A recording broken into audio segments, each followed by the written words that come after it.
Okay, folks, so we're going to talk about Snoop Dogg's album, The Last Meal. And really, with this project, you might notice that Snoop Dogg has kind of a weaker effort, but I think, Snoop is capable of making good albums. It's just that, somehow a few songs get in there. I'm not really certain what the exact reason is, but we get it's like if you can do this 9 times, and that's another thing I want to say this first. I wound up liking Ego Trippin', Rhythm and Gangsta, and the Blue Carpet Treatment. I wound up liking those albums a lot more than I did when I reviewed them. So people think, well, Snoop Dogg's album's better than a 4 or a 5 or a 6 out of 10. Well, now I'd pretty much say it's 6, 7, or in some cases almost an 8 out of 10. Not always, but if I'm liking 11, 12, 13 out of 20, this is a lot better than what it was before. So with this record, not so much at all. And really, I felt like there would be several songs that grew on me, but with my ear, since I listen to music every single day, my my penchant for finding good music is continuing to increase. And when I originally listened to this album back in December, it held stronger, but now I just don't feel the same. I don't know, rap has to really, I think the main problem is for casual fans of rap. They're going to say, hey, it's Snoop Dogg. But the problem with it is you're not going to find the records beyond the songs that you came here for. So if you think, well, I like the song Snoop Dogg, What's My Name? Main thing is, you'll like that record, but there's just nothing else to this project. The good news is that Snoop Dogg has 10, 11 different albums. He actually has more than that. He's got so many albums that it doesn't matter if he only has 3 or 4 hits off of each project because he's still got a boatload of songs.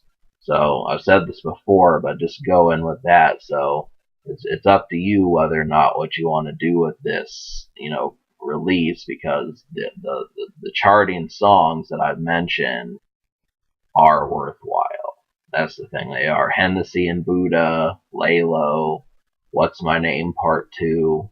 These are extremely good Snoop Dogg songs. I think they're also a surprise just because I think a lot of folks forgot about them. So if you're sick of hearing Drop It Like It's Hot, and you're sick of hearing, these type songs, the Bruno Mars song that he's on with Wiz Khalifa, well, these are, 15 years ago, he had some other hits cracked out of the vault. So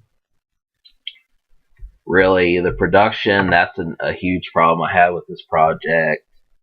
It seems more front loaded. If I go on Spotify, I notice that a lot of the first half of the album gets the most plays. I'd say that's pretty much where the most heat of it is, because basically after the song Lay Low, I didn't like a single song. And so what else I'm thinking is there are a couple ones like Set It Off and Go Away, True Lies, that have okay beats, but it just, there's something that winds up screwing it up though. So the Unheard Songs, which are songs you may not have heard but need to take a listen to. So out of 18 songs, I only like 3 of them.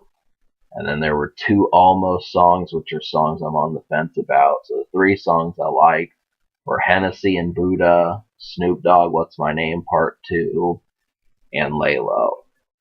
Now, keep in mind, Dr. Dre produced on this record, so that might, if you're looking for an extra boost to help you get through this, know that Snoop and Dre hook back up on this record. He does not have a verse on here, but he does make some beats. And so I forget which one I know he did at least Hennessy and Buddha and Lay Low, but I don't know the other couple songs he did. So you just look out for those. But the two Almost songs were True Lies and Stacey Adams. So both of these kind of were just mellow. They were not really, abrasive. Snoop is, you pay attention to that. He's got this drawl to him, and that's really good. And so there was something else I was gonna say, but I can't remember what it was. Yeah, it's pretty much needed for the review, but I can't remember. Yeah, I mean, just a lot of the hooks on this project are extremely exaggerated, and it kills the momentum of the song, even if the production is good, because you think about people, obviously not every person is going to like rap, and supposing, well, first off, Snoop Dogg, it doesn't matter because people know who he is. But then when you play the song and everyone wants to skip the song just because it's so belated, it's so cluttered. And I feel like a lot of these songs kind of did that. Ready to Ride, I Can't Swim, Wrong Idea. This, obviously there's records on here that you're going to notice that did it. And it the momentum of this project, it probably would have been a lot somewhat decent had it done this, but mainly thing is just get the songs that are good. The Dr. Dre produced ones. Timbaland has a beat on here. There's other producers, but really it's about pretty minimal. This is a real minimal effort. So I'm gonna give this album a 2 out of 10, just because 3 out of 18. It's about a sixth of the project. It should probably get less than that, but yeah, I just think, well, with the Almost songs, I'd say 2.5. But thing is I got something in my eye. Yeah, I think main thing, you're just gonna notice that a lot of songs, it's just like what I said earlier. So the Future Snoop Dogg dropped an album last year, so give that a listen. And the Social Score, which means how well it plays around others, I'm not going to give this higher than a 2, just because I'll give it a 3.5 or a 4, just because it's Snoop Dogg and these are songs you need to hear, but there's just not a lot of character to this project. So there's just not a lot of substance, I guess, more backing things to keep it efficient. So, can it be topped? Yes. Subscribe for more fun. I give this album a 2.5 out of 10 and a 4 social. Social means how well it plays around others, if I didn't say that already.